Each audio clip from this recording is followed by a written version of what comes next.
Hello, this is going to be a different video. Also, this is going to go out in a weird spot. So I think I'm going to upload this like real time. This is coming out soon. We are coming to the end of our cruising season for the year. It's early April now. We're in Santa Rosalia. Yeah. And we are tonight going to cross over to Guaymas. And our haul out isn't until later this month, but we wanted to enjoy Guaymas for a little bit, and we wanted some time in San Carlos to get the boat ready to go, because it's our first time stowing it on the hard for a long period of time. Yeah, and not being able to come and check on it. So we want to talk about this now before we get busy doing that. Yeah. Yeah, and I just think it's kind of a good video because this is the first time we've ever open ocean, offshore sailed, coming down here. This is the first trip we've ever made. And so if anybody else is doing a first time trip or something, maybe you can take something away from this video as well, hopefully. So first, what we wish we would have known, seasickness preventers. We have sailed a lot in the sand. Well, not a lot, but kind of a lot around Washington, and I had never gotten sick at all until we left Nia Bay. And immediately out of Nia Bay, I was done. You know that. You've seen that. So I wish I would have known about what we knew about Dramamine.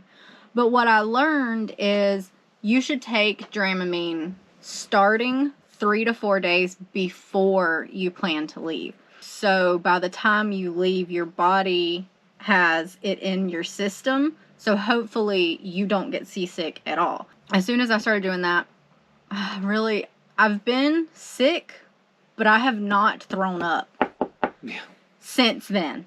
We found some alternatives to the pills also. The wristbands worked well for her. Yeah, the wristbands that do the pressure points, those do work. I mean, the main thing is nothing is going to work if you're already nauseated and sick. Like, you're not going to be able to keep down pills. It doesn't matter where you put the wristbands on what pressure point. It's not going to work because you're already sick. It worked for me. Hopefully that works for somebody else too. The next thing is just our complete lack of experience as sailors, especially me. I sailed the boat for a while in the Puget Sound. And before that, I should also say that when I bought this boat, I had never sailed a day before in my life. I've been on boats my whole life, but never sailboats. And actually, when I went out and sea trialed this vessel was the first, and they put sails up, was the first time I've ever sailed my entire life. So, but I learned kind of going just out in the Puget Sound, and you just go out there and go back and forth, and I learned how to sail that way, which is good. But I would say that sailing and ocean sailing are two very, very different things. Very different things. Yeah. And there's a part of your mind that knows that. Like, I knew that. I knew offshore sailing was going to be a learning experience, but you didn't realize... You don't think it's going to be a whole different beast that it was. Yeah, and it was. It was a whole different beast. And there was a lot of frustration. There was a lot of feeling bad that we weren't sailing a lot. Yeah. Or... frustrated that, especially, I mean, obviously we are equal partners, but at some part of my head, it is my boat. I would be considered the captain of the vessel, and she would technically be crew. And in that part of mine, it's like, yeah, I'm taking care of someone now, and if I don't know what I'm doing, then shit. If you'll excuse the expression. But I wouldn't say I didn't know what I was doing. It was just when it came to actually sailing, it was a bit more of a learning curve than I thought it would be. But yeah, that was one thing. And I did want to take sailing classes before we left, but to be honest with you, I looked at the sailing classes and they were expensive. And we were trying to get the boat ready to go, and all the money was getting dumped into the boat, and the sailing classes were just one of those things that got nixed because of costs. But also, we're both really hard-headed, and that too. So we're like, no, the way we learn best is just to get thrown in the deep end, and that is exactly what happened. Yeah. We have learned a lot. I would say we are definitely better sailors than we were in Washington. Yep. But I think we've still got a ton to learn, especially next year. I'm really excited for fixing things that you'll hear about. Yeah, we'll do that. to actually really sail next year and have fun. So, next point is money. I know everybody says that it's way more expensive than you think it is, but also there's a lot of misleading, I think, content out there that makes you think that you can just leave the dock with $100 and be okay. That is not a reality. No matter what you do in life in general at this day and age, you're gonna spend money. Especially if you're in the States, especially if you're going down a coast. Especially in California. Especially in California. So the money thing is we had a savings built up. And we budgeted so much a month, knowing that some months would be more, but then hoping some months would be less, so it kind of evens out in the end. And I think that was okay. And we probably could have stayed on that budget if we didn't end up hopping down the coast like we did, and actually sailing all the way to San Francisco or wherever. And it wasn't just hopping down the coast. You're hopping port to port. Port to port. It's not anchorage to anchorage. Yeah, right. Because you're Oregon and California coast. I mean, there are places to anchor here and there, but far and few between, and not very comfortable. And not any that you'd really want to anchor in. It's more like you can go in there if you really have to. Yeah.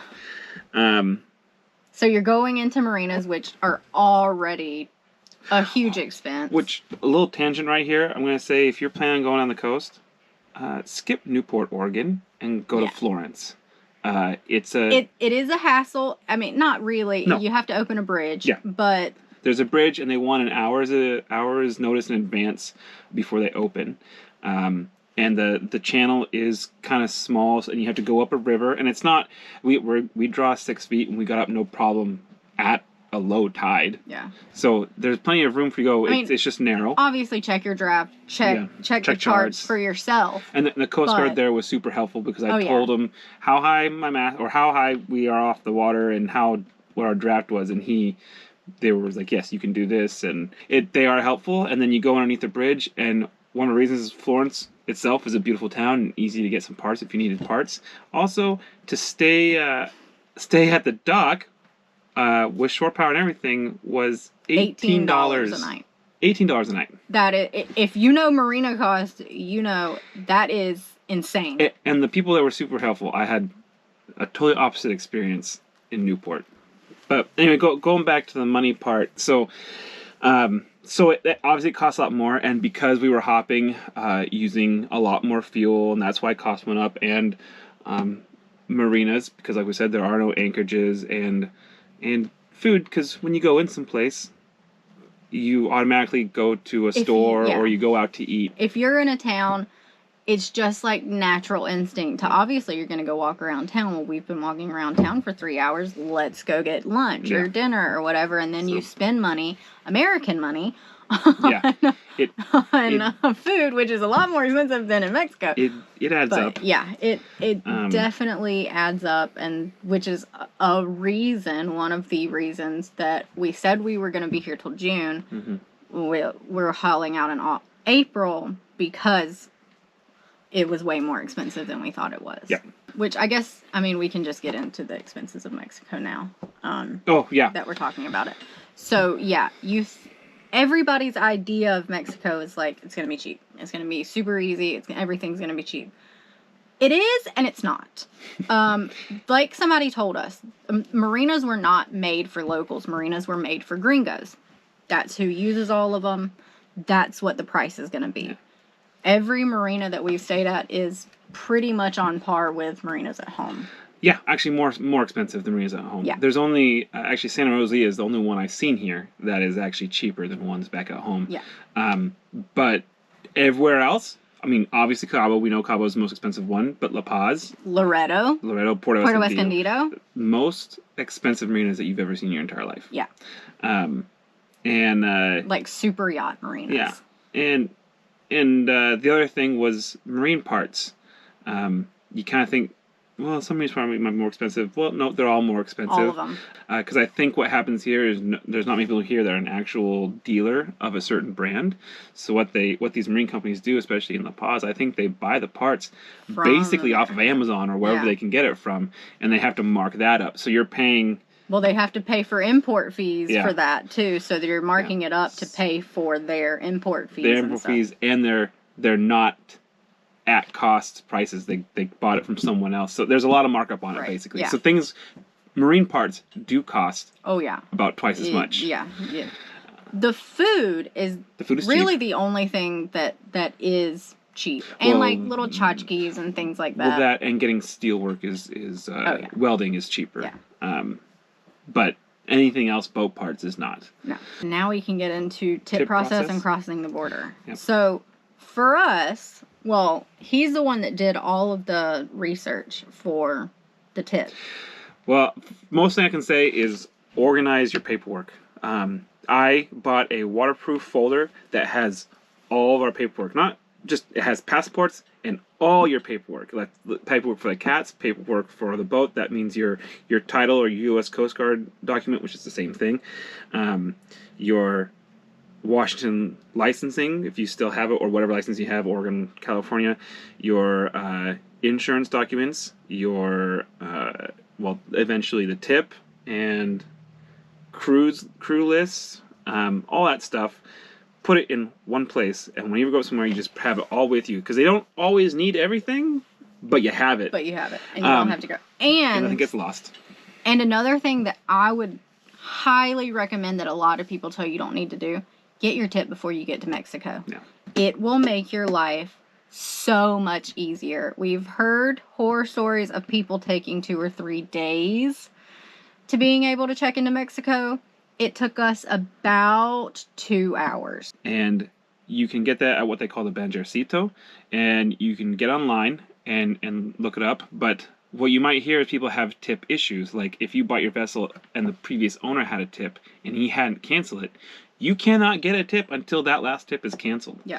And it's kind of a big deal, because then you can't get into Mexico. There are more than a few boats that we came down with that got stuck in San Diego for a long time. Yeah.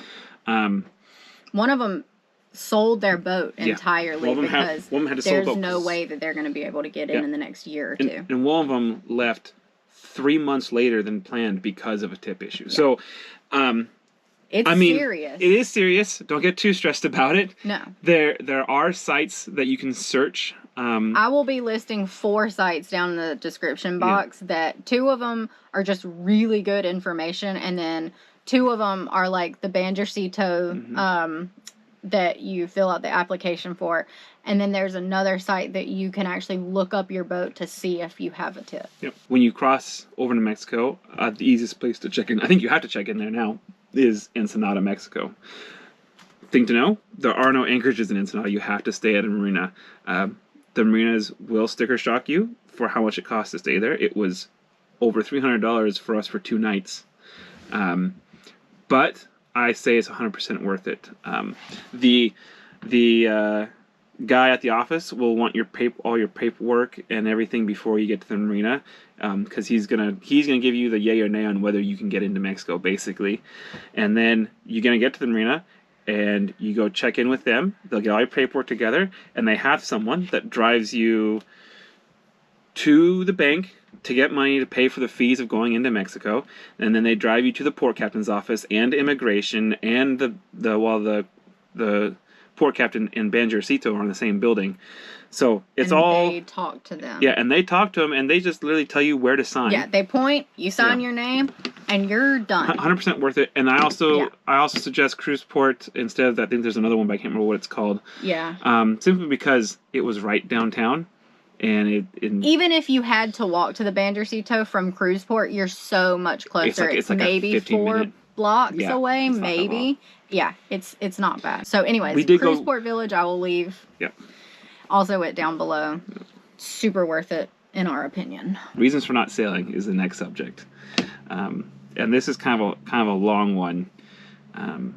So obviously when we left Nia Bay and ended up pulling into Westport and decided to hop down the coast, that inherently means more sail or more motoring and more fuel, which was fine. That was the right decision for us.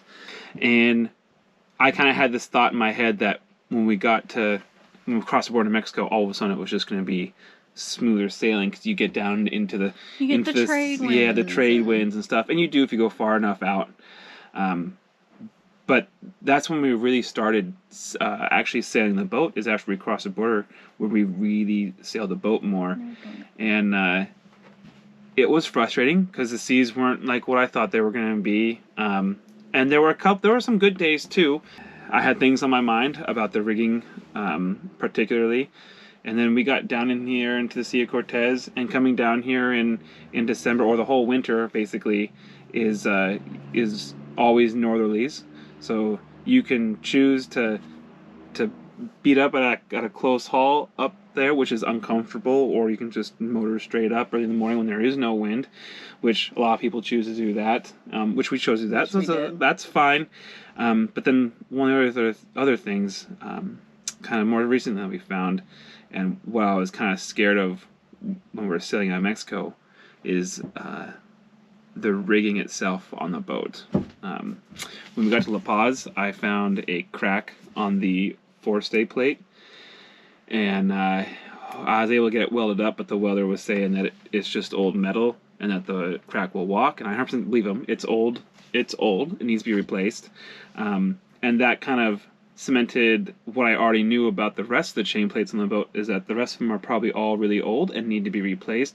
And especially these Choi Lees in 1978 are known for not pure stainless steel metals, so things rust and crack. And just recently in San Juanico, or not, I've heard it before San Juanico, I noticed at one point that when the boat starts to roll, there's a loud creaking. And I found on one of the shrouds was actually, you could see part of the deck move when you pulled on the rig, and that's not a good thing. So it's made us really wary about sailing, which is a bummer, because we were planning to sail all the way across to Guaymas, but now we're going to motor the whole way, because though we probably would be fine sailing the whole way, I'm not trying to risk that. I'm not trying to risk that. This is our home. Everything we have is invested in this. I'm not going to risk the boat and ourselves just because I want to sail part of the way. Okay, we use 16 gallons to get there, or 20 gallons, whatever it is. Another expense, but not that much when it can consider the safety of it. And trust us, we want to sail. I'm so tired of listening to the engine all the time. Yeah. It's truly annoying, especially when you're down here. It just vibrates your whole insides, and it's so annoying. So yeah, trust, I would love to sail. Yeah, the mizzen sail did break.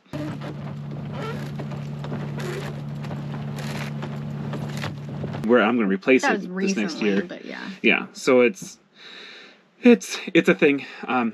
We've frustrating. Got more to add to our list for this boat yard than we thought we did now. Yeah. But it's frustrating, but it's part of sailboat life. You kind of figure it out as you go, and if you have to make a call that sucks, that's what you got to do. So next point is pet issues.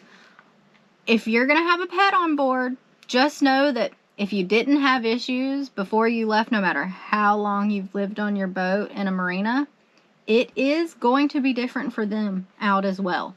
So things that you did not think were ever going to happen, all of a sudden one of your cat is peeing on your bed every day. Specifically my bed. Specifically Colby's bed. Just know that pet issues that you've never seen them have are going to come up. And this advice doesn't come from just us also. We have other friends that we've met along the way that have dogs on board, and from what we hear, having dogs go to the bathroom on board while under sail in open ocean conditions is kind of difficult and dangerous. And there are, I think one of the dogs still to this day refuses to go to the bathroom while under sail. Yep. Moving on to what we wish we would have had when we left, and the first thing is probably the biggest thing for both of us, and that is the autopilot. Yeah. Obviously, we have a wind vane on board, which works great while under sail, and it worked great when we left Nia Bay. But you have to sail for it to work really well. Yeah. So we, since we ended up motoring a lot of the way because we were hopping down, we hand steered all the way from basically Westport, or I guess you could say even Nia Bay. Everywhere, yeah. Since we left. Yeah, we hand steered all the way from Nia Bay all the way to San Francisco. Yeah. And it can be done.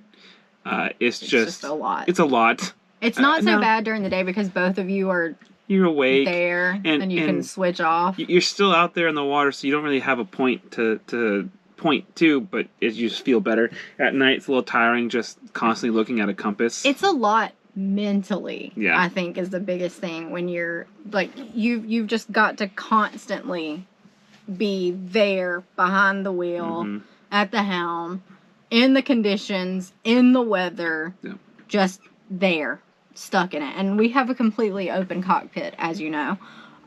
So when it's raining and foggy and all of that, you're out there with it. We got lucky enough that we have a monitor wind vane that has a electric autopilot hookup to it. Then they are based out of San Francisco, and we were able to go to their offices and get a tutorial on how everything's made and how it works. That. Yeah, and it's been working great ever since. Yeah. So oh my God, I would not trade that thing for anything. No. Cletus is the best crew member on this boat by far. Yes, he is. The next thing would be the flopper stopper. Yeah, the flopper stopper. So we didn't even know that we would need one of these. So coming from Washington, right, San Juan's, you go up to San Juan's and you set an anchor. You're good. And that's it. Like you don't have to worry about anything because it's generally pretty smooth. You don't have rollers coming in. Yeah. And then I don't know why I had it in my head that's just how all anchorages are. Yeah. That's just how anchorages are made. No, not even close to it. Right. We didn't have our first experience until Coho Anchorage around right under Point Conception. Right under Point Conception. That was our first experience at an open ocean anchorage, and boy was it rolly. It was an experience for sure. It was one of those things where we woke up at 2 a.m. because it got too rolly and decided just to weigh anchor and leave. We were both like, "Can you sleep?" No, me either. Yeah. Let's go. We did that anchorage.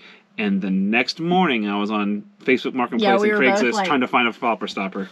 Where is one? And we did. We found one on Facebook. The next thing, 2 stand-up paddle boards. Yeah. We left with one. We left with one because I bought her one, and I didn't really paddleboard that much because I loved it in the marina. Yeah, well, I didn't because water's cold and I don't want to fall in.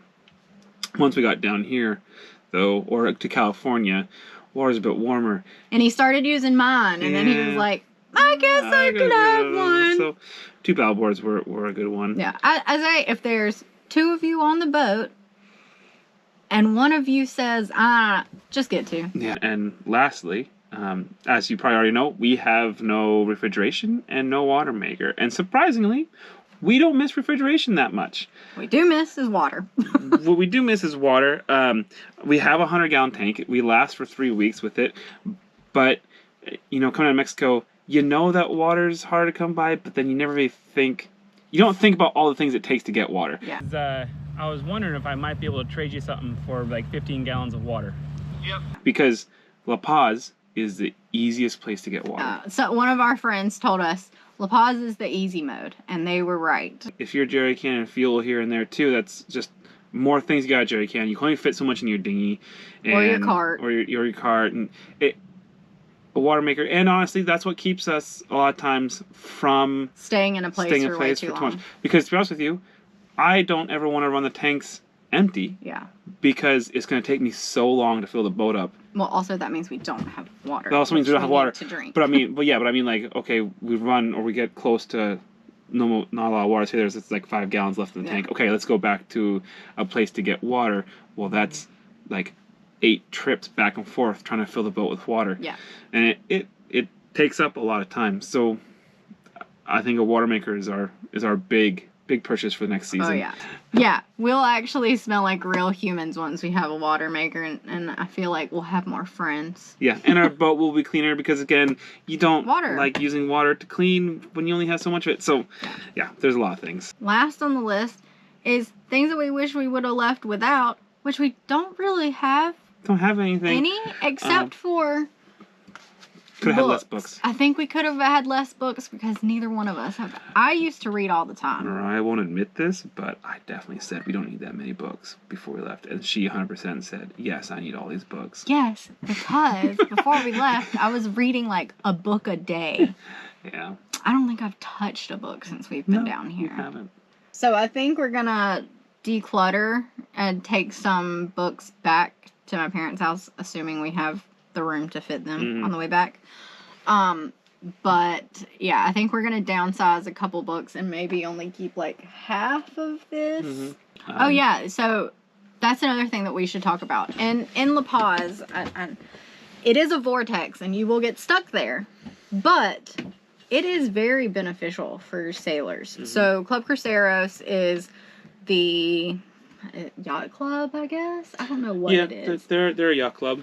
At the Marina Day La Paz Marina. So it's $12 for the whole year. And you don't really get much, but you pay for it because they're the ones that really keep the marina running.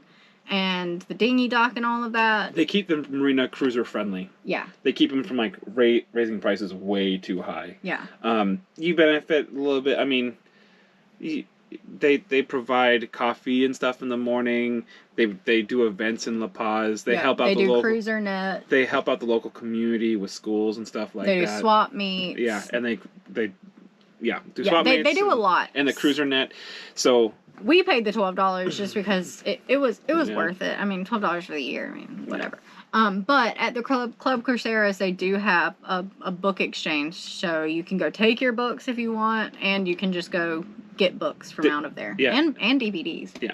So there's resources, and when we were in Loreto, I found a bookstore that sold English books. Yeah. So it's like, you know, if you really need a book, and to be honest with you, you'll probably end up trading with other cruisers anyways. Yeah. You're slowly dying. I